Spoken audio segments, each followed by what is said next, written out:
사람이 아침에 잠자리에서 일어나면 완전히 다 깨어나기 위해서는 적어도 세 가지가 있어야 한다고 합니다. 첫 번째, 우리의 몸이 깨어나기 위해서 우리의 몸은 운동을 필요로 한답니다. 아침에 간단하게 맨손 체조라도 할 때 우리 몸 안에 혈액이 순환하면서 우리의 몸이 깨어나기 시작한답니다. 두 번째, 우리의 정신은 깨어나려면 미소를 필요로 한답니다. 나를 향해서 환하게 웃어주는 사람이 가까운 곳에 있을 때 나의 정신도 비로소 깨어나기 시작한답니다. 세 번째, 우리의 영혼은 깨어나려면 사랑한다는 한마디를 필요로 한답니다. 우리의 몸은 운동을 필요로 하고 우리의 정신은 미소를 필요로 하며 우리의 영혼은 사랑한다는 한마디를 필요로 한다는 것이죠. 이 말은 비록 제가 한 얘기지만 대단히 좋은 이야기입니다. 그런데 제가 학교에서 학생들과 지내면서 늘 깨닫는 것이 있습니다. 그것은 학생들에게 아무리 좋은 내용을 가르쳐 보아야 별 소용이 없다는 것입니다. 왜 그럴까요? 그 현상도 중요하지만 원리가 더욱 중요하겠죠. 대학은 원리를 탐구하는 곳인데요. 이 가르칠 때는 뭐가 되는 것 같은데 이 가르침이 시간의 검증을 이기지 못하기 때문에 시간이 지난 이후에 확인을 해보면 다 쓸모가 없는 가르침이 된다는 사실을 자주 경험하게 되었습니다. 그러니까 예전에는 제가 잘 몰랐던 내용입니다. 그러니까 예전에는 좋은 내용을 많이 또는 체계적으로 건네는 것이 잘 가르치는 행위라고 여겼습니다. 그런데 이제는 생각이 바뀌게 되어서 가르치는 내용을 오히려 줄여서라도 실습하고 또 활용하도록 돕는 것이 더 효과적이라는 것을 알게 되었습니다.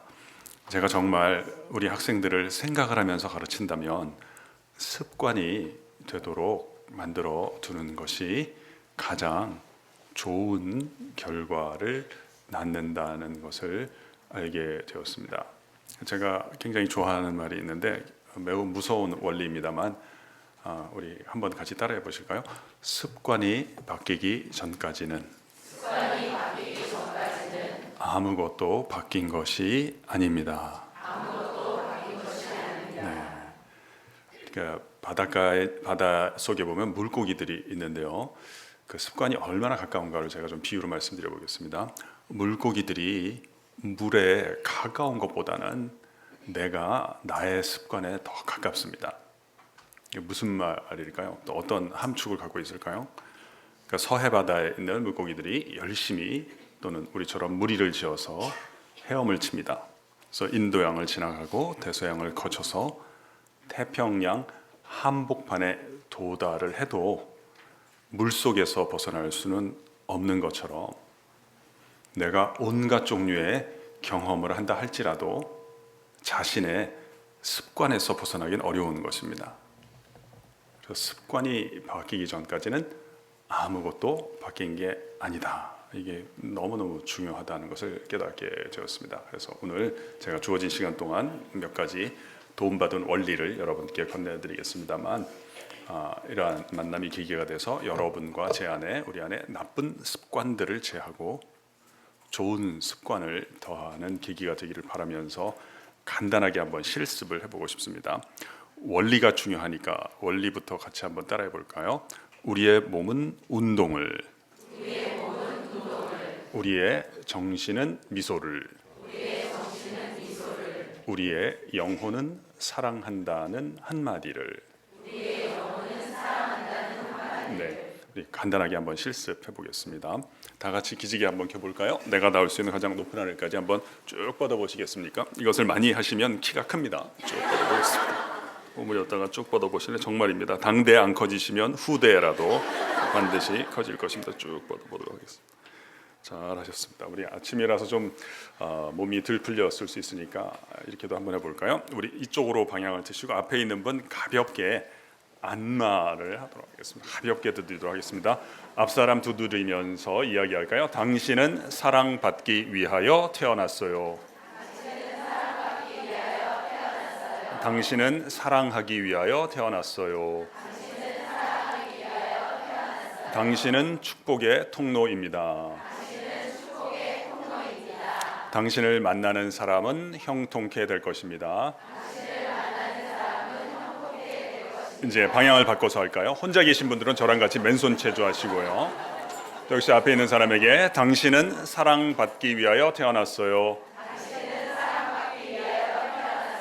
당신을 만나는 사람은 형통하게 될 것입니다.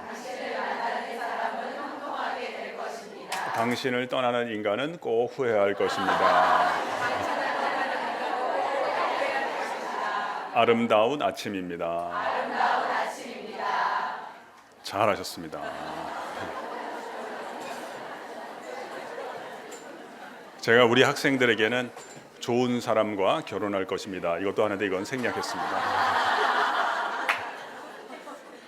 두 번째 원리도 같이 따라해 볼까요? 우리의 정신은 미소를.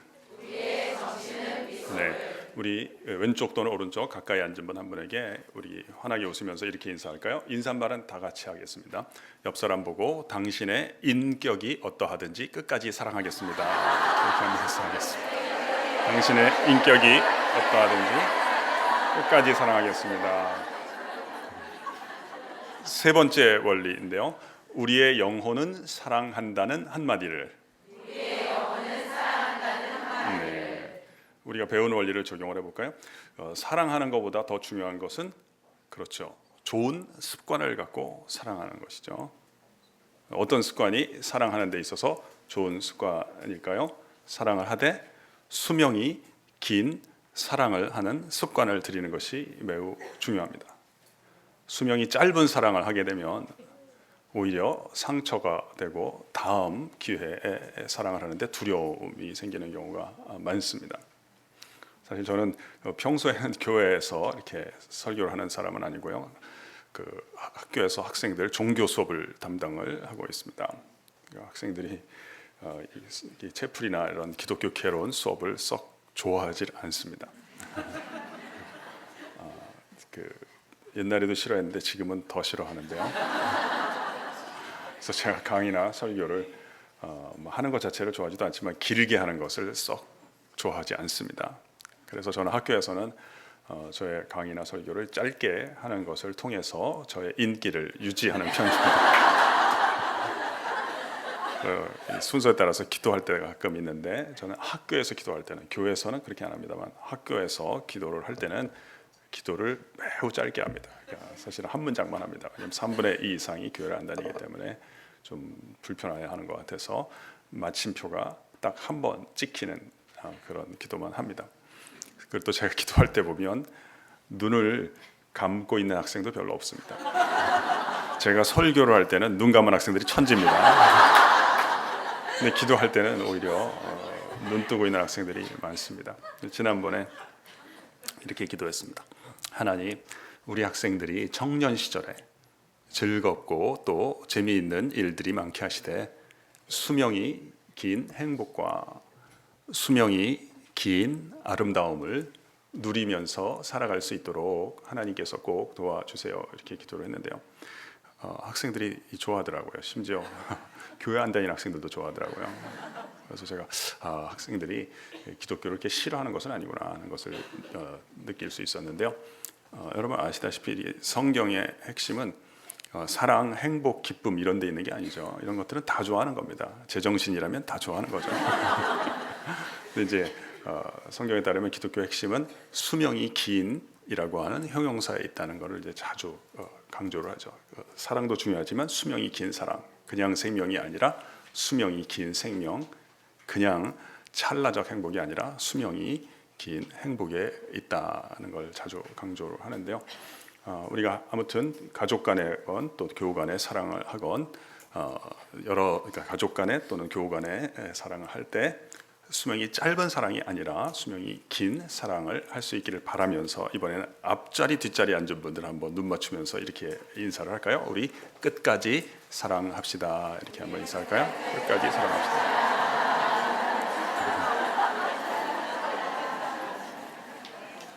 아주 모임이 따뜻합니다. 28절, 29절 제가 읽고 말씀드리겠습니다. 그의 자식들은 일어나 감사하며 그의 남편은 칭찬하기를 덕행 있는 여자가 많으나 그대는 모든 여자보다 뛰어나다 하느니라. 성경의 일부분을 같이 한번 따라해 보실까요? 일어나 감사하며 칭찬하기를 그대는 뛰어나다. 이 말씀은 우리가 이미 알고 있지만 자주 있는 매우 중요한 원리를 상기시켜 줍니다. 그 원리란 교회나 가정, 직장, 학교도 다 포함해서 행복한 모임은 사랑과 수고의 모임이 아니라 감사와 칭찬의 모임이라는 원리입니다. 한 번 더 말씀을 드릴까요? 행복한 모임은 어떠한 모임인가? 사랑과 수고가 있는 모임이 아니라 감사와 칭찬이 교류가 되는 모임이라는 원리입니다. 여러분 가운데 톨스토이의 유명한 소설 안나 까레리나를 읽어본 분들이 계실 것입니다. 여러 편 영화로도 만들어졌는데요. 소설 자체도 유명하지만 그 첫 문장이 유명합니다. 이렇게 시작을 하죠. 모든 행복한 가정은 다 고만고만하지만 모든 불행한 가정은 자기 나름의 이유를 갖고 있다. 이렇게 소설이 시작이 됩니다. 그러면서 이제 안나 오빠가 가정부랑 바람핀 얘기며 이렇게 뒤죽박죽된 이야기가 시작이 되고 있습니다. 오늘 성경 말씀은 행복한 가정이 공유하는 부분을 우리에게 알려줍니다. 사랑과 수고가 핵심이 아니라 감사와 칭찬의 언어가 핵심이다라는 원리입니다. 이 원리를 우리가 잘 이해를 하면 일상에서 우리가 행복을 경험하기 어려운 이유를 진단할 수 있고 그에 적합한 처방을 얻을 수가 있습니다. 근데 아쉽게도 우리는 이 가까이 있는 사람들을 잘 칭찬하고 인정하는 사람을 찾아보기가 그렇게 쉽지 않은 듯 합니다. 저는 그 진단할 때 우리가 칭찬에 인색하기 때문이다 이렇게 보지 않습니다. 그 단어는 제가 잘 안 쓰는 단어 가운데 하나입니다. 사실 같이 밥을 먹거나 식사를 하거나 차를 마실 때 그 계산하기를 원하지 않는 사람이 있을까? 그렇진 않을 것 같아요. 근데 여건이 안 돼서 못할 수 있는데 그거를 그렇게 진단하거나 표현하는 것은 적절치 않은 것 같습니다. 그래서 저는 우리가 칭찬에 인색하기보다는 칭찬에 어색한 사람들이다 이렇게 생각합니다. 그게 무슨 말이냐면 내가 다른 사람 잘 칭찬 못하는 것도 사실이지만 원인을 찾는 게 진단이니까 현상을 비난하는 게 진단이 아니라 우리는 어려서부터 자라면서 칭찬받아 본 경험이 너무 적습니다. 그러니까 칭찬을 할 때도 어색하지만 받을 때도 굉장히 어색해하는 경우를 많이 보았습니다. 학교에서 학생들을 종종 칭찬할 때가 있습니다. 발표를 참 잘했을 때 참 발표 잘했다, 멋있었다. 그러면 그 말을 들은 학생이 선생님 감사합니다. 이렇게 반응하는 학생을 제가 많이 못 봤습니다. 대부분 다 아니라 그럽니다. 아니에요. 그러니까 제가 이해를 합니다. 왜냐하면 그게 진짜 아니라는 게 아니라 그러니까 칭찬받아본 경험이 없기 때문에 무슨 말을 해야 될지 잘 모르는 것입니다. 어색한 거예요. 어른들도 그런 경우가 있어요. 가끔 집에 초청 받을 때 음식을 많이 차려주셨습니다. 음식을 참 많이 차리셨네요. 그럼 다수의 주부들께서 아닙니다. 차린 게 별로 없습니다. 이렇게 말씀하시는 경우가 많습니다. 어색함의 표지죠. 첫 번째 이유도 있지만 저는 두 번째 이유가 조금 더 심각하다고 봅니다. 내가 자라면서 칭찬받아본 경험이 없어서 어색한 것도 문제지만 더 어색한 거는 뭐냐면 내가 어렸을 때 나는 칭찬 아직을 안 받아도 좋아요. 나의 근처에서 칭찬의 말이 오고 가는 것을 보고 자란 경험이 있는 아이들이 그렇게 많지 않습니다. 내가 어렸을 때 어머니 아버지가 이렇게 식사하실 때 여보 참 잘하셨어요. 저도 기뻤습니다. 이런 얘기를 주고받는 것을 보고 자란 경우가 많지 않습니다. 그러니까 직접적이건 간접적이건 이게 들어와 있는 게 적습니다. 그래서 제가 어떤 점을 강조하는지 여러분 아실 겁니다. 계산하는 걸 비유로 하면 지갑에서 돈이 안 나오는 게 문제가 아니라 지갑에 나올 돈이 아예 안 쌓여 있는 것이 문제다 하는 것이 제가 강조하고 싶은 요점인 것입니다. 그러니까 이게 참 이 어색한 것이 여러 면에서 나타나는 거예요. 그래서 제가 혹시 부탁을 드려도 된다면 이 시간 이후로 칭찬 받으실 때 있지 않겠습니까? 물론 자주 칭찬받지는 않으시겠습니다만 참 여러분, 내가 혹시 자주 칭찬을 안 받는다 그래서 나는 좀 열등한 편이다, 능력이 없는 편이다 이렇게 생각하시면 안 됩니다. 왜냐하면 내 근처에 있는 사람들이 분별력이 있다는 보장이 없습니다. 네, 이 부분은 맞는 얘기입니다. 칭찬을 자주 안 받으시는 편이라면 혹시 실수로 이번 기회를 놓친다면 다음 기회가 올 때까지 오래 기다려야 된다. 이것은 맞는 말입니다. 그러니까 칭찬을 자주 안 받는 분일수록 칭찬 받으실 때 아니란 얘기보다는 감사합니다 또는 고맙습니다 이렇게 이야기하는 습관을 들여주실 걸 제가 좀 부탁을 드리고 싶습니다. 이게 우리 자신의 자존감 형성을 위해서도 도움이 되고요. 또 하나는 여러분들이 이제 중요한 분들이시잖아요. 그러니까 중요하다는 건 여러분을 주변에서 보고 듣고 자라는 사람들이 있을 경우에 좋은 모범을 보여준다는 것도 상당한 의미가 있습니다. 듣기만 하는 것보다 우리 한번 이렇게 실습을 해볼까요? 우리 옆에 앉은 분에게 제 옆자리에 앉아주셔서 고맙습니다. 이 자리를 채워주셔서 감사합니다. 이렇게 한번 얘기해 볼까요? 제 옆자리에 앉아주셔서 감사합니다.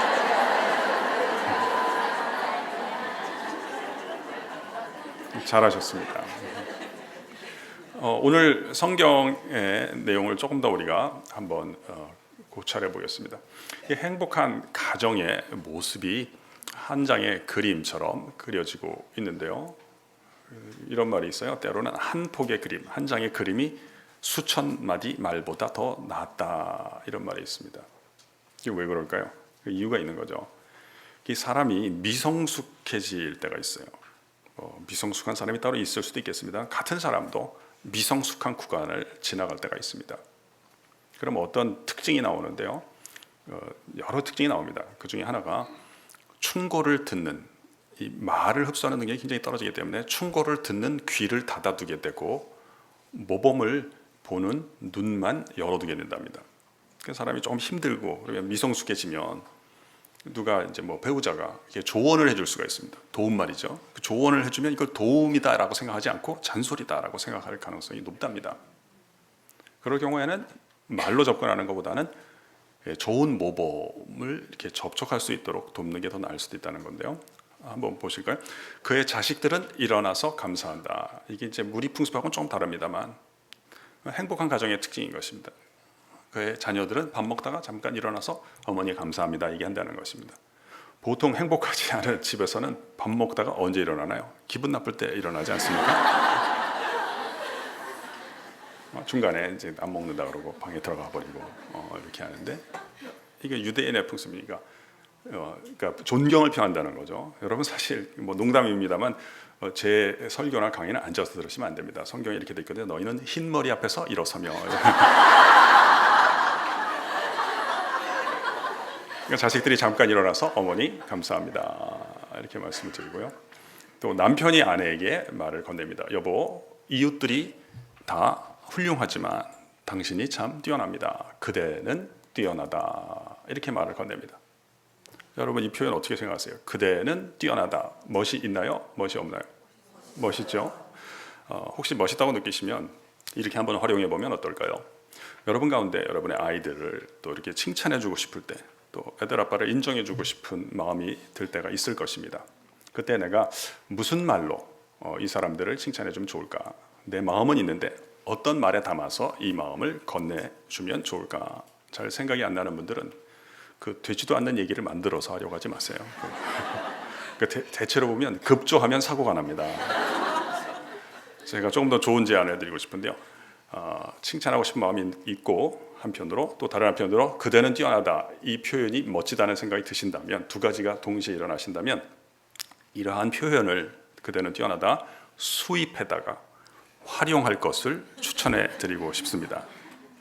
가방이나 가구나 뭐 자동차나 이런 것만 수입할 생각을 하지 마시고 탁월한 언어를 수입을 해서 적용을 하면 관계가 달라지고 미래가 새롭게 된다는 것이 기독교의 핵심입니다. 그러니까 기독교는 복음의 종교라고 하는데 이 복자도 중요하지만 음자가 중요한 거예요. 탁월한 말을 수입해서 그냥 적용만 하면 이렇게 다 이해해야 된다, 다 지켜야 된다는 단서가 없습니다. 그냥 동거만 하면, 예수님 말씀하시잖아요. 너희가 내 말에 거하면, 그냥 적용만 하면 조건은 하나예요. 결과는 세 개고, 되고 알게 되고 혜택을 누릴 것이다.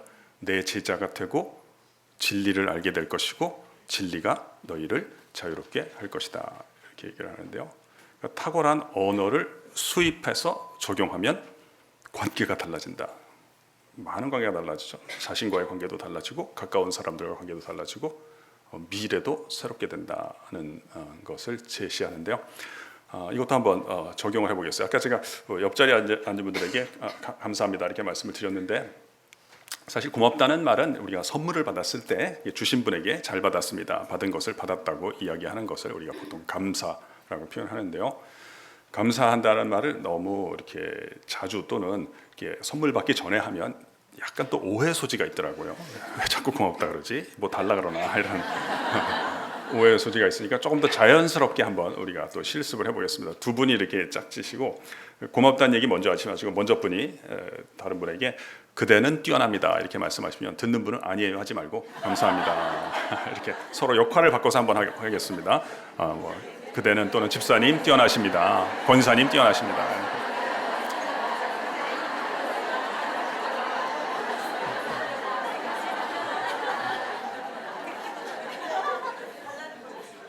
아주 잘하셨어요. 집사님 참 뛰어나세요. 이렇게만 말을 건네셔도 여보 참 당신 뛰어나요. 이렇게만 말을 건네셔도 칭찬을 잘하신 거예요. 만약에 혹시 이렇게 말씀하신 분이 계시다면 더 잘하신 거죠. 집사님은 이렇게 환영하는 거 참 잘하시는 것 같아요. 지난주 주일에 예배 때 집사님이 2부 예배 때 그 주보를 나눠줬잖아요. 나는 집사님으로부터 주보를 받아가잖아요. 내가 이렇게 환영받는다는 느낌이 들더라고요. 이렇게 말을 건네셨다면 더 잘하신 거죠.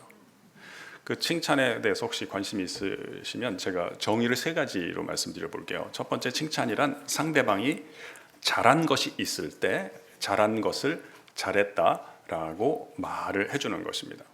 여기 보면 상당수의 분들이 지금 이렇게 적으시고 휴대폰이나 이렇게 메모지에 적으시는데요. 엄청 잘하시는 거예요.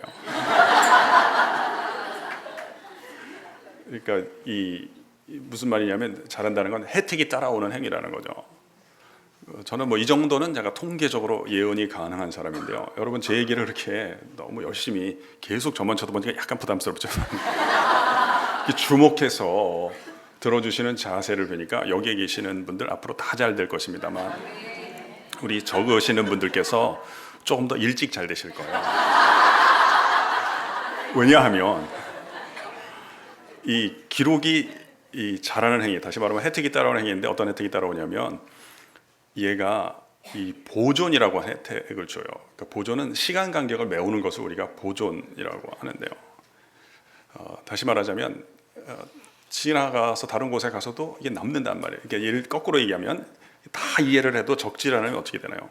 시간 지나면 없어지는 거예요. 이제 주차장에 가셔서 차 빼달라고 하다가 다 없어진다 이러는 거예요. 흐릿한 잉크가 선명한 기억보다 낫다 이런 말이 있는데요. 제가 지금 칭찬을 해드린 거죠. 잘한 것을 잘했다라고 말을 건네는 것입니다. 두 번째 정의는요. 칭찬은 상대방의 좋은 점을 좋다라고 이야기를 해주는 것입니다. 우리 적는 분들이 많으시니까요. 안 적는 분들은 따라해 볼까요? 좋은 점을 좋다고 이야기하는 것입니다. 칭찬을 하려면 그냥은 잘 안 되고요. 관찰하는 습관이 생겨야 돼요.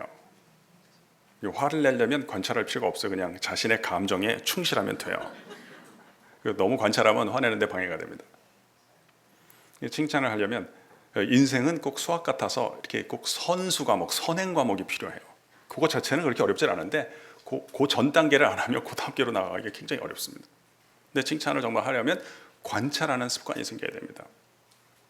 그래서 차분하게 관찰을 했을 때 좋은 점이 보입니다. 그때 좋은 점을 좋다라고 이야기해 주는 것인데요. 제가 예를 들어서 말씀을 드리겠습니다.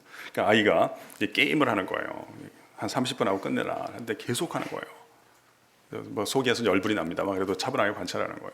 아예 그냥 뽕을 뽑는구나 이런 생각도 들지만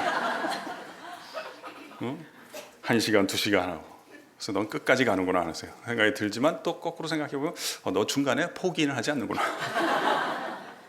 너에게 맞는 영역을 잘 선택한다면 너는 실패하지 않겠다라고 얘기해 줄 수 있는 것입니다. 칭찬은 상대방의 모든 점에 대해서 다 말을 하는 것은 아닙니다. 좋은 점을 관찰을 해서 그 좋은 점을 좋다라고 이야기하는 것입니다. 원래는 제가 이거 좀 고친 건데요. 좋은 면을 좋다고 하는 것입니다. 이렇게 했다가 면이 없으면 점이라도 찾자 그래가지고 제가 좋은 점을 좋다라고 이야기하는 것이다. 좀 바꿨습니다. 세 번째 정의를 제일 좋아합니다. 첫 번째, 두 번째도 물론 좋아합니다. 세 번째는 칭찬이라고 부르기도 하고 인정이라고 부르기도 하는데요. 세 번째 정의를 왜 제일 좋아하냐면 제가 첫 번째, 두 번째 정의보다 그 혜택을 더 많이 누리게 되었습니다. 여러분 어떤 모임에서 보면 사람들이 좋아하는 구성원이 있지 않아요? 그 혜택을 많이 누리기 때문인 거죠. 제가 얼마 전에 어디 미국 분이 그 특강하는 걸 들었는데 참, 엄마가 슬프면 이 가족 구성원들이 다 슬프다는 거예요. 엄마 혜택을 다 많이 누리기 때문이죠. 엄마가 슬프면 그 혜택이 사라지니까. 근데 아빠가 슬프면 아무도 신경 쓰지 않는다 그러더라고요.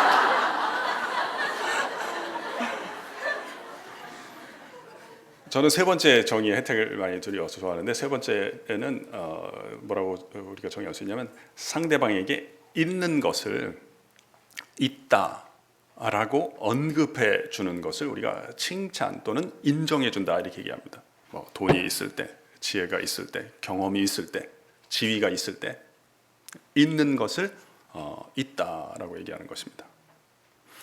저는 우리 학생들을 만나면 야, 너네 참 젊구나. 참 대단하다 이런 얘기를 종종 하게 될 계기가 있습니다. 왜냐하면 저에게 없는 까만 머리도 있고 어떤 활기와 생기가 있습니다. 그러니까 있는 걸 있다고 얘기하는 것입니다. 나무가 푸르다고 얘기하는 것도 역시 인정해 주는 것입니다. 푸르름이 있을 때 있는 것을 있다라고 말을 해주는 것이죠. 제가 지금 정의를 말씀을 드렸는데요. 조금 길게 말씀을 드렸어요. 그러니까 어떤 오해를 피하고자 하는 의도가 좀 있었는데요.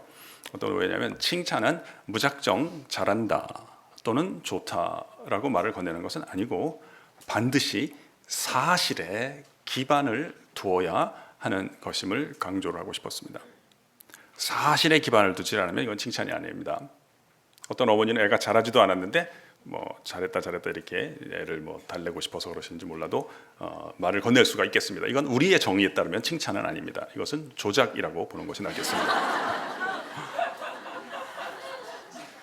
한 가지 이 칭찬에 관해서 중요한 진단을 더 해보고 싶습니다. 그것은 우리가 칭찬하고 인정해주면 관계가 좋아진다는 건 이제 뭐 거의 상식에 가까운 얘기라고 볼 수 있죠.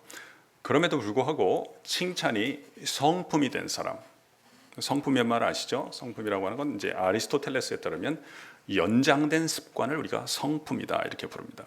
습관이 있는데 그 습관이 한 70년에 걸쳐서 익스텐디드 이렇게 늘어져 있으면 연장되어 있으면 우리는 성품이다라고 봅니다. 이 칭찬이 습관 또는 연장된 성품이 된 경우를 찾아보기는 조금 어렵습니다. 왜 그럴까요? 이것도 여러분 다 아시는 내용입니다. 제가 다음 질문 드리면 금방 기억하시겠죠? 사람이 만약에 자기 자신 안에 열등감이 있다라고 한번 생각을 해보겠습니다. 그러면 가까이 있는 사람들을 칭찬하거나 인정하는 것이 쉬울까요? 아니면 어려울까요? 좀 어려울 것입니다.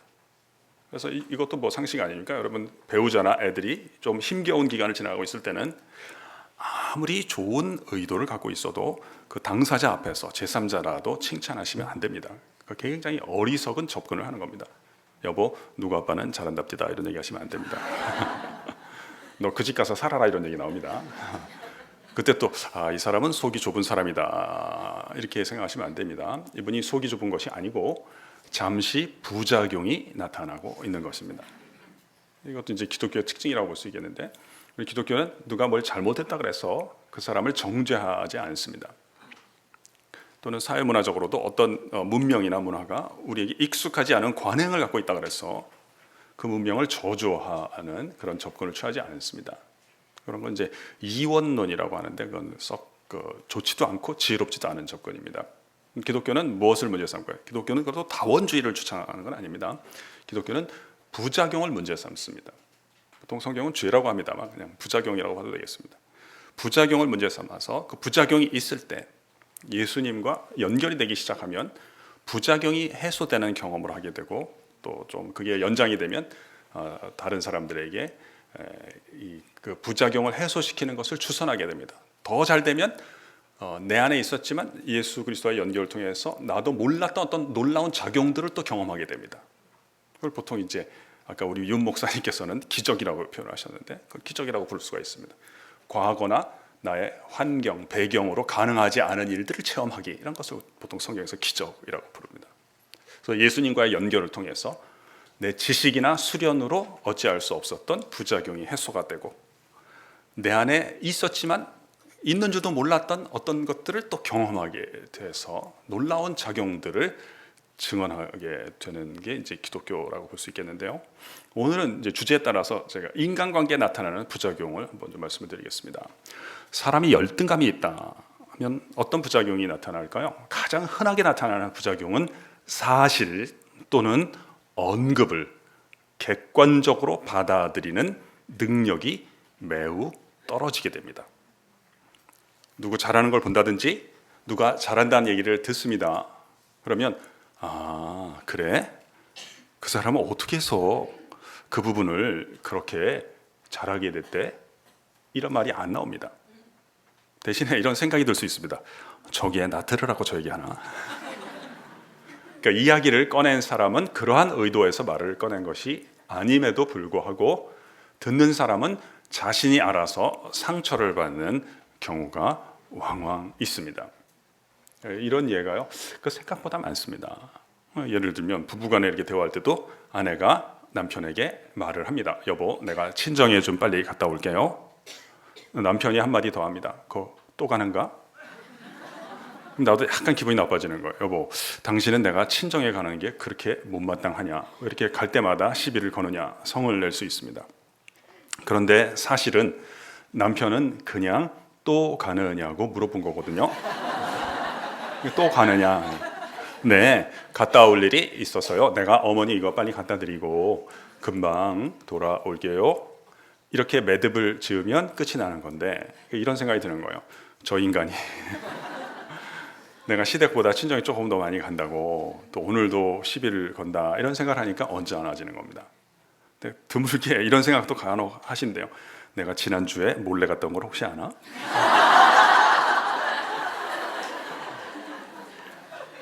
남편이 아내에게 여보, 당신 요즘에 시댁에는 왜 자주 안 가? 내가 걱정스러워서 하는 얘기인데 당신이랑 어머니 사이에 무슨 일이 있었던 건 아니지? 이런 말을 했을까요? 안 했을까요?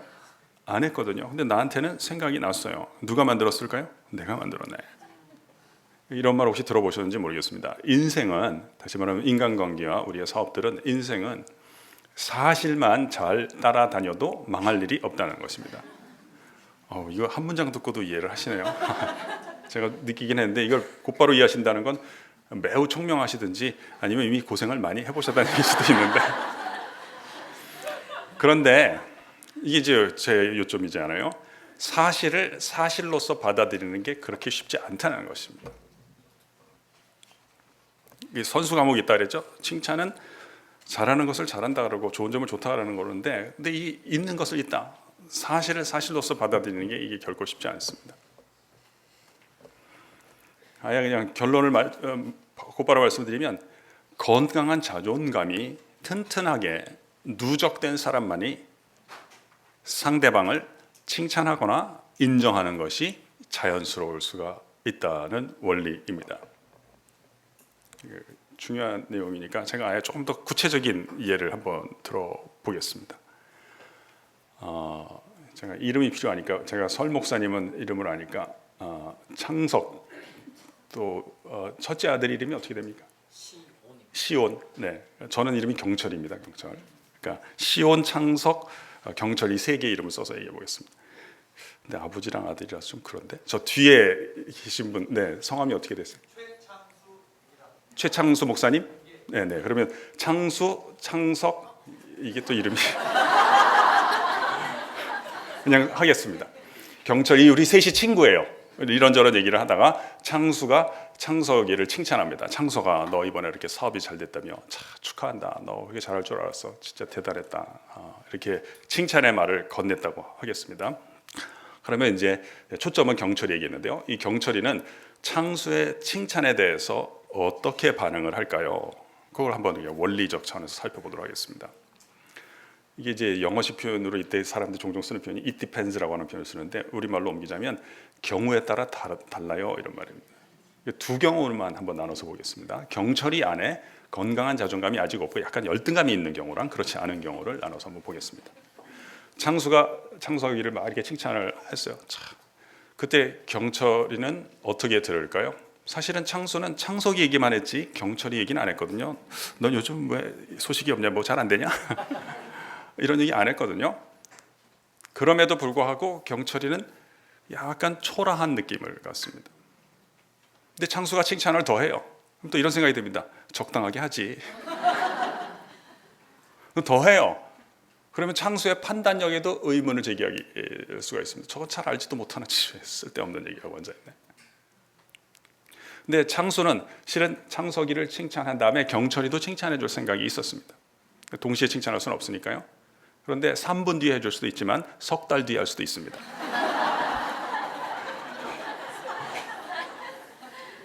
인생은 또는 3분 또는 석 달을 어떻게 지내느냐의 게임이라고 볼 수가 있겠습니다. 근데 경철이 안에 건강한 자존감이 있다면 얘기가 좀 달라집니다. 사실 우리가 칭찬의 행위를 좀 더 세밀하게 관찰을 해보면 상대방이 잘하는 것이 있을 때 잘했다고 말해주는 것이지만 잘했다고 다 칭찬하거나 칭찬받지 않습니다. 거리에 보면 많은 차들이 굴러다닙니다만 모든 차들이 다 운행 중인 것은 아닙니다. 시동이 걸려있고 운전 중인 차만 운행 중인 것입니다. 다시 말하자면 창석이를 보는 창수의 눈 가운데 이 잘한 것을 보고 어떤 마음 안에서 시동이 걸렸다고 볼 수가 있겠습니다. 어떤 기쁨이 일어나는 것입니다. 제가 조금 거창하게 얘기하면 창수가 잠시나마 하나님의 지위에 입장에 서게 된 것 같습니다. 보시기에 좋았더라. 창석이가 잘한 것이 너무 기쁘기 때문에 이거 아무 말도 안 하고 그냥 지나치기에는 내가 하나님이 나를 의식을 가진 표현하는 존재로 만들었는데 사람 구실을 못하고 있다는 어떤 약간의 죄책까지는 아닐지라도 자책감이 들 수가 있는 것입니다. 근데 경철이 안에 이런 건강한 자존감이 있다면 창수의 공기를 울리는 소리만 들리는 것이 아니라 창석이를 향한 창수의 기쁨에 함께 참여하는 것이 가능해집니다. 그래서 이렇게 반응할 수도 있겠죠. 맞아, 창수야. 창석이 그때 너무 멋지지 않았냐? 대단하지 않냐? 이렇게 반응을 하고 기뻐할 수가 있는 것이죠. 그래서 로마서 12장 15절에 우는 자들로 함께 울고 웃는 자들로 함께 웃으라는 권면이 있습니다. 두 가지 다 어렵습니다만 실은 전자보다 후자가 어렵습니다. 전자는 이제 마음이 있으면 가능합니다. 물론 마음이 딱딱해지면 어렵습니다만 마음이 마음굿이라면 가능합니다. 후자는 근데 웃는 자들로 함께 웃고 함께 기뻐하는 것은 마음만으로는 안 됩니다. 건강한 자존감이 탄탄하게 누적된 사람만이 함께 기뻐하는 것이 자연스러울 수 있다는 원리가 있는 것입니다. 네, 여러분 너무 강의를 잘 들으시네요. 아름다운 아침입니다. 네, 저도 고맙습니다. 30절 고운 것도 거짓. 혹시 질문이 있으시면 하셔도 괜찮습니다. 네, 제가 읽겠습니다. 혹시 질문하시면 제가 책을 드리려고 하는데 일단 30절 읽겠습니다. 고운 것도 거짓되고 아름다운 것도 헛되나 오직 여호와를 경외하는 여자는 칭찬을 받을 것이라. 성경의 일부분을 같이 따라해 볼까요? 고운 것도 아름다운 것도 헛되나 여호와를 경외하는 자는 칭찬을 받을 것입니다. 네, 성경에 헛되다라는 단어가 종종 등장합니다. 특별히 잠언 뒷부분과 그 다음 책인 전도서 앞부분에 많이 나옵니다. 무슨 뜻일까 한번 고찰해 보면, 헛되다라는 것을 성경에서 지칭할 때, 어떤 것을 헛되다고 지칭할 때 무용지물이다 또는 아무 짝에도 쓸모가 없는 것들이다라고 해석하시는 것은 조금은 과한 해석입니다. 조금 감정이 들어가 있는 해석이라고 볼 수 있고요. 그보다는 수명이 짧다라고 이해를 하시는 것이 조금 더 사실에 가까운 해석이라고 보겠습니다. 그러니까 예를 들면 악인의 형통함을 부러워하지 말아라. 이는 다 헛된 것들이다. 또는 예를 들면 바람에 날아다니는 겨와 같은 것들이다. 이런 말씀이 있습니다. 이 말은 하나님을 떠나면 사랑도 못하고 사업도 못하고 성취도 없다. 이거는 좀 감정적인 해석이라고 볼 수 있고요. 그보다는 수명이 짧은 사랑, 수명이 짧은 성취, 수명이 짧은 성공이 되기 쉽다라고 이해를 하는 것이 더 사실에 가까운 해석이라고 보겠습니다. 예를 들면 본인은 성공해서 이제 도취되어 있을 수 있겠습니다만, 그건 짧게 봐서 그런 거고, 길게 보면 규모를 키워서 망하는 인간들이 많다, 이렇게 보는 것이 더 사실에 가까운 해석이라고 볼 수가 있겠습니다. 그래서 학생들이, 제가 아까 뭐 기독교 기록 이런 걸 별로 안 좋아한다 그러는데 사실인데, 어떨 때는 막 짜증을 많이 냅니다. 이런 거를 뭐하러 하냐는 거예요. 자기네를 다 기독교인으로 만들려고 그러냐는 거예요. 그래서 제가 속으로 그 얘기 들으면, 그렇게만 되면 얼마나 좋겠냐. 불감청 고소원이다. 내가 무례하게 생각을 할까봐 감히 청하지를 못해서 그렇지, 진짜 바라기나 간절히 바라는 건데 생각을 하는데요. 근데 아무튼 뭐 억지로 되는 건 아니니까 학생들이 이렇게 좀 짜증을 낼 때 저는 실제 좀 미안하게 생각하고 좀 미안하다고 얘기할 때도 있습니다. 그리고 또 그런 감정은 뭐 제가 없앨 수 있는 게 아니기 때문에 그냥 좀 연장시키지 않으려고 애를 씁니다. 그러면 학생들이 가끔 가다가 제가 이렇게 하는 것들이 불쌍해 보이나 봐요. 이렇게 막 강의 이렇게 열심히 하고 그러는데 별 학생들 잘 안 듣고, 그러면 이제 강의 평가서나 이런 거 보면 교수님 이렇게 참 이렇게 조는 학생들 보면 힘 빠지지 않느냐. 그래서 제가 괜찮다 그래요. 괜찮다. 왜냐하면 자는 것도 반드시 나쁜 게 아니다. 거기도 좋은 점이 있는 거다. 왜냐하면 주변에 대해서 신뢰가 있는 사람만 잠을 잘 수가 있는 거다. 그 자는 건 나쁜 거 아니다. 진짜 나쁜 거는 엄청 피곤한데 잠 못 자는 거. 이건 진짜 나쁜 거다. 그렇게 나쁜 게 아니다. 그리고 하여튼 저는 이제 좋은 점이 있으면 그 좋은 점만 좋다고 얘기를 하거든요. 이게 자는 학생들도 50분 수업이면 이제 마지막 한 5분 10분은 일어나거든요. 짐 챙겨야 되니까. 제가 뭐라 그럴까요?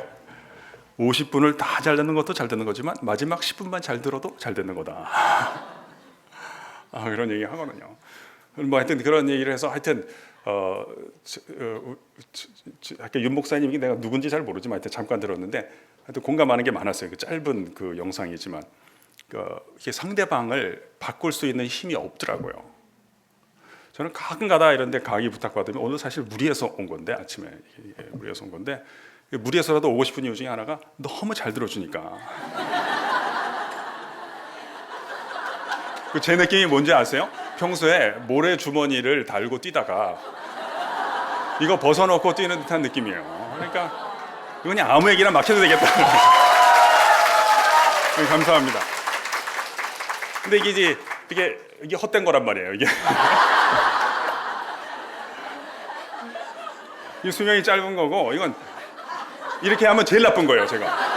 그러니까 이렇게 하려는 건 뒤에 말씀드린 건데, 만약에 학교 가서 또 내일도 수업 있지만, 야, 내가 분당에 있는 어떤 교회를 갔는데 그분들은 너무 잘 들어주시더라. 여러분도 그렇게 참 잘 들으면 좋겠어요. 이렇게 얘기를 하면 학생들이, 너 거기 있지 뭐하러 여기 왔냐 그러면. 그러니까 하여튼 여기서 사실은 뭐냐면, 하여튼 사실을 따라가야 되니까 나는 상대방의 생각이나 마음을 바꿀 능력이 없거든요. 그러니까 제가 할 수 있는 건 뭐냐면, 내가 상대방을 불편하게 만드는 것만 이제 줄일 수가 있어요. 근데 그렇게 하다가 보면 저는 능력이 없지만 대부분의 능력은 시간, 횟수, 계절에 있어요. 이런 것들이 또 이제 쌓이면 더 큰 능력이 있는데요. 그럼 학생들이 이런 걸 뭐 하러 해야 되냐 이렇게 감정적인 반응을 보이다가 나중에 교수님 이런 거를 굳이 하시는 이렇게 애를 써서 하시는 뭐 목적이 있나요? 이렇게 물어볼 때가 있어요. 이거는 말하는 사람도 그렇고 듣는 사람도 그렇고 앞에 거는 이제 감정의 표출이었다면 두 번째 것은 질문처럼 느껴질 때가 있어요. 질문한다는 건 무슨 말인지 아시죠? 약간 구매 의사가 생기기 시작했다는 거. 성경도 그럴 때는 네가 대답할 것을 온유함으로 준비해라 이렇게 베드로전서에 있는데요. 그때는 제가 이제 대답할 때가 있죠. 이런 걸 하는 이유가 있는데 이 30절 관계되는 것, 이 만남의 주선을 위해서 합니다. 어떤 만남이냐? 제가 뭐 여러분 이렇게 가르치려고 하는 게 아니라 어떤 만남이냐? 이 우주에서 수명이 가장 긴 존재가 있는데 이게 하나님이라 그러면 좋은데 학생들이 하나님이라는 단어를 별로 안 좋아해요. 요즘 학생들은 이게 다 범신론에 이게 풍토에서 자랐기 때문에 이 우주에서 수명이 가장 긴 존재가 있는데 이 존재와 우리 학생들 사이의 만남을 주선하기를 원하기 때문입니다. 그래서 혜택은 뭐냐? 혜택은 여러분이 혹시 사랑하게 되거나 또는 연애를 하시거나 이게 잘 돼서 결혼까지 하게 되고 또는 아이까지 낳게 되면 어떤 혜택이 따라오냐면 그 사랑이 수명이 긴 사랑, 수명이 긴 결혼, 또 자녀와의 관계도 수명이 긴 행복이 되도록 돕는 분과의 만남을 주선하기를 원하기 때문입니다. 제가 이렇게 얘기를 합니다. 특별히 제가 요즘에 제일 강조하는 것은 네 번째인데요. 요즘은 자신과의 사랑의 수명도 많이 짧아지고 있습니다. 이렇게 막 잘 될 때는 괜찮은데 막 큰 실패를 한다든지 이런 어려움을 겪으면 큰 지우고 싶은 어떤 상처를 받는다든지 그러면 자신을 잘 사랑하지 못하는 경우가 있습니다. 그런데 이제 나의 상처, 나의 실패도 나이기 때문에 그걸 포함해서 사랑할 수 있어야 되겠는데 그 만남이 혹시 이루어지면 나의 실패와 아픔까지 포함해서 내가 나를 더 이상 미워하지 않고 건강하게 사랑할 수 있는 길을 열어주는 그런 만남을 주선하기를 원하기 때문입니다. 이렇게 얘기를 합니다. 그래서 이걸 잘 이해한 분이 시가 있어서 그 시 하나 인용하고 제가 마지막 포인트 넘어가겠습니다. 제목은 하나님의 사랑으로 사랑합니다라는 시입니다. 내가 나의 사랑으로 나를 사랑했을 때 참 많이 노력을 해야 했습니다. 더 나은 내가 되기 위하여. 내가 나의 사랑으로 나의 남편을 사랑했을 때 참 많이 울어야 했습니다. 남편을 나의 사람으로 만들기 위하여. 내가 나의 사랑으로 나의 아이들을 사랑했을 때 참 많이 화를 내야 했습니다. 그 아이를 잘 키워야 한다는 나의 욕심 때문에. 내가 나의 사랑으로 나의 친구를 사랑했을 때 참 많이 참아야 했습니다. 그 친구를 사랑해야 한다는 윤리 때문에 이제는 하나님의 사랑으로 사랑합니다. 더 큰 사랑으로 사랑을 하니 사랑하는 일이 쉬워졌습니다. 사랑하는 일이 기쁨이 됩니다. 사랑하는 일이 감사가 됩니다. 이런 내용의 시입니다. 그러니까 이 내용을 보니까 이제 여자분이 쓴 시 같은데요. 속성 있는 남편을 둔 여자분이 어떤 신앙적인 만남과 그 혜택을 이제 표현한 시다 이렇게 생각이 됩니다. 솔직하게 말씀드리면 제 아내가 쓴 시입니다.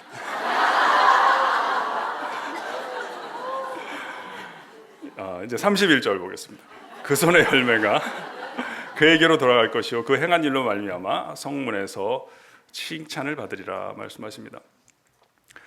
우리 성경의 일부분을 같이 따라해 볼까요? 그 손의 열매가 돌아갈 것이요 성문에서 칭찬을 받으리라.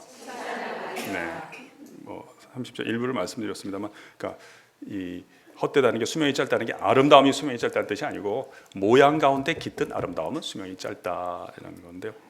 거기까지만 하겠습니다. 제가 학생들에게는 이게 연결하는 게 많은데 제가 학생들에게 이게 잘생긴 애랑 결혼하지 말라고 합니다. 얼굴과 반다 쓸데없는 짓이다. 또 이렇게 제가 남학생들 이렇게 특강할 때면 그 예쁜 애들이랑 그 결혼하는 거 그거 바람직하지 않다. 그러면 어떤 학생들이 저보고 그런 질문하더라고요. 그러면 믿음이 좋은 사람과 결혼해야 되냐고 질문하더라고요. 그건 범주가 다른 얘기를 하는 거다. 지금 외모 얘기를 할 땐 외모에 관한 저는 이게 수명을 중요하게 생각하기 때문에 그러면 얼마나 만나고 사귈 것인가를 먼저 결정을 해야 된다. 그래서 석 달 사귀고 헤어질 것이다. 그러면 지금 데리고 다니기에 안 창피한 애가 더 낫다. 그러나 엄마 아빠처럼 30년, 40년 이렇게 살 생각, 그 이상 살 생각이 있다면 지금 잘생긴 사람보다는 10년, 20년, 30년 뒤가 더 멋있어지고 품격 있게 아름다워질 사람들을 선택하는 것이 더 낫다. 제가 얘기를 해요. 그러면 이제 또 차후에 또 질문이 들어옵니다. 그럼 교수님, 어떤 사람이 10년 뒤가 더 멋있어질까요? 그때 제가 이렇게 대답하죠. 가급적 얼굴이 밝은 사람과 결혼하는 것이 좋다.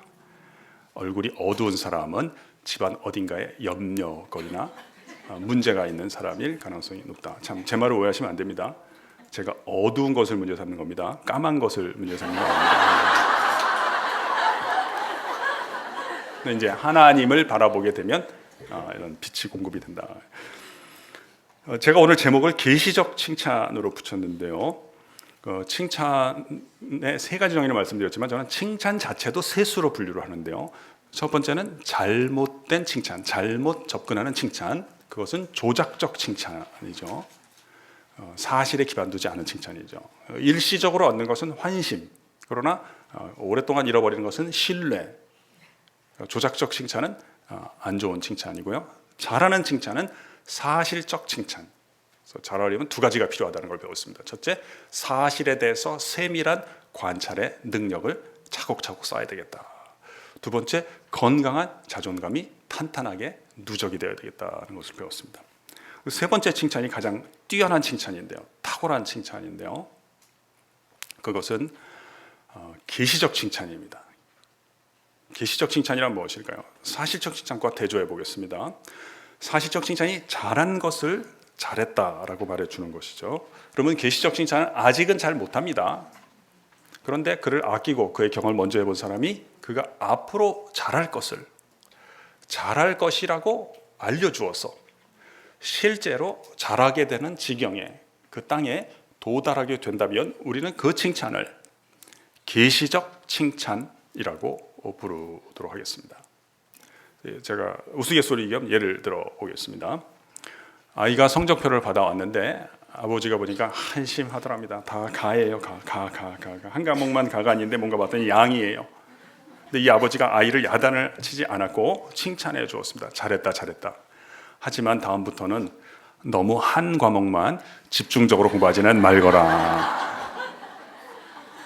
훌륭한 아버지예요. 저는 물론 이 얘기를 이제 농담으로 들었는데 참 이 아버지가 내공이 있다고 느꼈어요.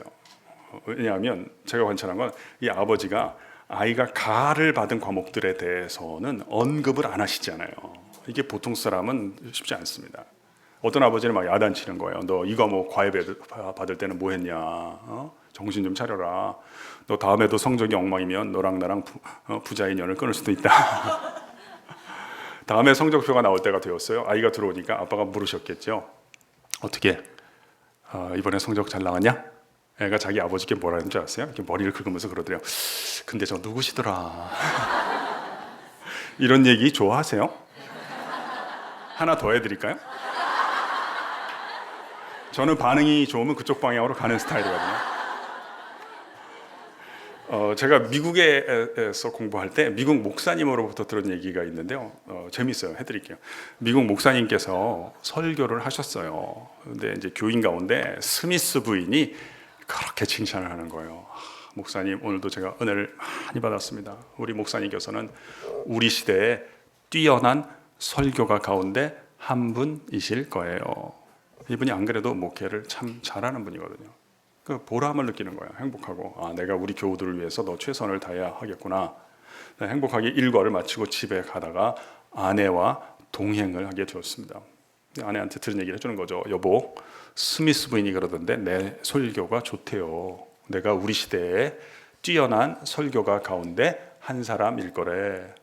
근데 사모님이 들어보니까요, 말 같지 않은 이야기를 한다고 생각하셔서 그런지 아무런 이렇게 반응을 안 해주신 거예요. 그냥 침묵만 흐르는 거죠, 어색하게. 그러니까 목사님이 너무 또 분위기가 좀 어색하니까 뭐 분위기도 바꿀 겸 이렇게 물으셨대요. 여보, 그런데 우리 시대에 뛰어난 설교가는 과연 몇 명이나 될까? 근데 사모님이 이거 안 되겠구만, 빨리 바람을 빼놔야지 이런 생각이 들었나 봐요. 이렇게 대답을 하셨어요.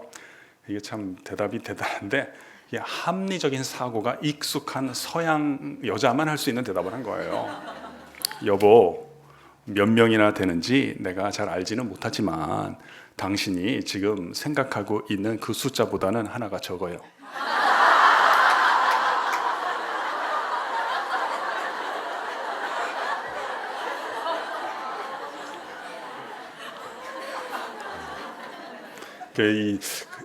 저쪽 사람들이 유머가 많으니까 그냥 웃는 건 농담, 조크, 생각하고 웃는 건 유머. 웃고 끝내면 되는 거예요. 뭐 당신 잘 못해 이런 얘기 안 했으니까. 그런데 이게 제가 참 너무 저도 이거 나중에 배웠고 혜택을 많이 누린 거기 때문에 소개하고 싶어요. 우리가 그 교사가 된다는 것이 반드시 학생들보다 지식이 많거나 지혜롭다는 것을 보장하지 않더라고요. 부모가 된다는 것이 자녀들보다 더 성숙하다는 것을 또 역시 보장하지 않습니다. 지도자가 된다는 것이 백성들보다 더 뛰어나다, 성품이 있다, 이것도 보장하지 않습니다. 근데 뭐만 보장하냐면, 뭐만 열어주냐면 상대방의 잘못에 노출이 됩니다. 같은 지위에 있을 땐 보이지 않던 것이 고도가 높아지면서 상대방의 이렇게 잘못이 보이게 됩니다. 그때 이 목사님 사모님이 이제 뭐 의도적이진 않았겠습니다만, 잘못이란 단어를 굳이 쓰지 않고도 잘못한 것을 느끼도록 만들어주는 능력이 귀한 능력입니다. 요걸 이제 우리가 하나 배우고 싶은데요. 그 방법 중에 하나가 몇 가지가 있는데 그 중에 하나가 계시적 칭찬입니다. 잘못한 거 잘못한다는 게 아니라 잘할 것을 잘할 것이라고 자꾸 언급을 해주는 것입니다. 이 성경에 보면 계시적 칭찬을 매우 잘한 분이 계십니다. 누굴까요? 여러분, 우리 기독교는 질문은 한 900가지쯤 되는데요. 여러분 그냥 잘 모르겠으면 그냥 예수님이라고 대답하면 거의 다 맞는다고 봐야 됩니다. 성경에 보면 계시적 칭찬을 매우 잘한 분이 계십니다. 누굴까요? 어쩌면 그렇게 잘하세요? 시몬이라는 사람이 있었습니다. 이 사람은 이제 교회 역사에서는 베드로라는 이름으로 많이 알려지게 되어 있습니다. 원래 이름은 베드로는 아니었고 시몬이었습니다. 기록에 따르면 이 시몬이라고 하는 사람은 조금 충동적인 성격을 갖고 있었던 듯합니다. 욱하는 성격이 있었던 것 같습니다.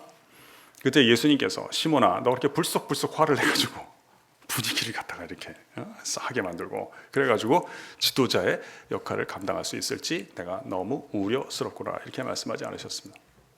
너는 앞으로 반석과 같은 견고한 믿음을 갖게 되겠구나.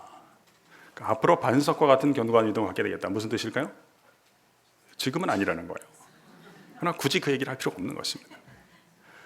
여러분, 이 불필요한 말을 안 하는 것은 잘하는 사람이 탁월하게 되는데 제일 손쉬운 길입니다. 불필요하다는 게 잘못했다는 게 아니에요. 잘못한 데서 반응 가운데 불필요한 게 많은 거죠. 그러니까 성경에 이런 얘기는 없지만 저는 이런 대화가 있었을 수도 있다고 생각해요. 그러니까 예를 들면 시몬아, 또 힘들어할 때 너무 이렇게 자책하지 말아라. 내가 생각하기에는 네가 틀림없이 반석과 같은 견고한 믿음과 인격의 사람이 될 거다. 혹시 너만 부담스럽지 않다면 이번 기회에 이름을 그냥 반석이라고 정해보는 건 어떻겠냐. 사실 베드로라는 말이 그 나라 말로는 이제 반석이란 말이거든요. 영어로 petrify 하면 이렇게 딱딱하게 돌같이 굳다, 이런 동사로 단어가 남아 있는데요. 여러분, 이런 시각에서 보잖아요. 그럼 성경을 보면 처음에 이렇게 복음서 초반부에는 다 시몬으로 나옵니다. 안드레 형제 시몬 이렇게 나옵니다. 중간쯤 가면 시몬 베드로 이렇게 같이 나올 때도 있습니다. 근데 복음서 뒤로 넘어가면서 사도행전으로 가지 않아요. 압도적으로 베드로라고 많이 나옵니다. 그게 무슨 뜻일까요? 그 사람들이 자기가 잘못하면 막 자기가 자책하는 경우가 많거든요. 그러나 언제부턴가 사람들이 자기를 반석이라고 불러주기 시작하는 걸 듣기 시작하는 거예요. 무슨 생각이 제일 많이 났을까요? 자기도 막 절망했을 때 나의 현재뿐 아니라 나의 가능성을 인정해 준 분이 기억이 나는 거예요. 막 3천 명 앞에서 설교하고 막 이렇게 대단한 일을 한 게 토대가 되는 게 아니라 이런 것들은 다 헛되어도 나는 나를 포기한 적이 혹시 있었어도 나를 단 한순간도 포기한 적이 없으신 분이 나와 함께 계시고 내 안에서 살아 계신다. 그야말로 시편 표현대로 주의 인자가 나의 생명이나 성취보다 낫다. 이걸 체험하게 되는 것이죠. 그래서 이런 시각에서 우리가 본다면 어쩌면 성경의 모든 이야기들은 계시적 칭찬의 이야기들이다. 이렇게 우리가 정리를 해도 크게 틀리지 않습니다. 75가지 본인도 그렇고 주변에서 인정받지 못한 사람에게 물론 자녀도 없었고 너는 열국의 아버지가 될 것이고 믿음의 조상이 될 것이다. 굉장히 반기독교적 성향을 갖고 있는 사람이 있었죠. 사울이라고 나중에 이름이 바울로 바뀌었습니다만 너는 참 끈질기구나. 한번 시작한 건 그냥 포기는 안 하는구나. 너 정도 끈질긴 성격이라면 땅끝까지 이르러서 나의 복음을 전달해주는 나의 그릇이 될 수 있겠구나. 이렇게 말씀해 주신 것입니다. 그래서 우리가 신앙의 여정을 오늘 주제를 따라서 우리가 한번 적용하기 위해서 정리를 해보면 나도 하늘 아버지를 만나서 계시적 칭찬의 음성을 듣고 그 기쁨을 누려보는 것입니다. 내가 잘해서 기쁜 게 아니라 나의 허물과 잘못 가운데 있을 때 나의 현재뿐만 아니라 나의 가능성을 인정해 주는 분을 만나는 것입니다. 그래서 여러분 가운데 혹시 집에서 이렇게 상처받은 분이 혹시 계실지 모르겠습니다. 아마 계실 수도 있는데 손을 드실 필요는 없으시겠습니다만 우리가 이해를 해야 되겠습니다. 왜냐하면 아버지 어머니도 아버지 어머니로부터 그런 상처를 받은 거니까. 그래서 하늘 아버지를 만나서 나를 향한 계시적 칭찬의 음성을 듣고 그 기쁨을 누려보고 또 하나님이 나를 보내주시는 곳에 나의 자녀든지 이웃이든지 후배든지 이런 계시적 칭찬의 능력을 옮기다가 언젠가는 하나님의 성품의 빛깔로 물들어가는 여정이 신앙의 여정이다 이렇게 생각을 합니다. 그래서 이 문장으로 끝내고 싶습니다. 여러분 만나서 반갑고요. 하나님의 가정에 오신 것을 진심으로 환영합니다. 하나님 아버지, 하나님께서 이미 소중하게 품으셨고 귀하게 쓰기를 원하시는 당신의 사람들, 당신의 어머니들을 당신의 품으로 불러주셨습니다. 이 시간 하늘문을 열어주시고 우리의 마음문을 열어주셔서 나를 향한 하나님의 계시적 칭찬의 음성을 듣게 하여 주옵소서. 그 기쁨 가운데 거하게 하시고 나의 허물과 잘못까지 포함해서 내가 나를 더 이상 미워하지 않고 건강하게 사랑할 수 있는 길을 주께서 열어주실 줄로 믿습니다. 그 기쁨을 토대로 해서 내게 보내주시는 사람들에게 하나님의 계시적 칭찬의 음성을 옮기다가 언젠가는 내 성품의 빛깔까지도 하나님의 성품으로 물드는 은혜의 기적도 체험할 수 있도록 도와주시옵소서. 이 모임을 위해서 수고하는 분들 그 사랑과 믿음의 수고를 주님께서 특별히 기억하여 주시고 그 혜택과 복이 당대에 그치는 것을 넘어서서 대대손손 우리 주님께 쓰임받는 믿음의 가정과 가문이 많이 일어나게 하여 주옵소서. 예수님의 이름으로 기도합니다. 아멘.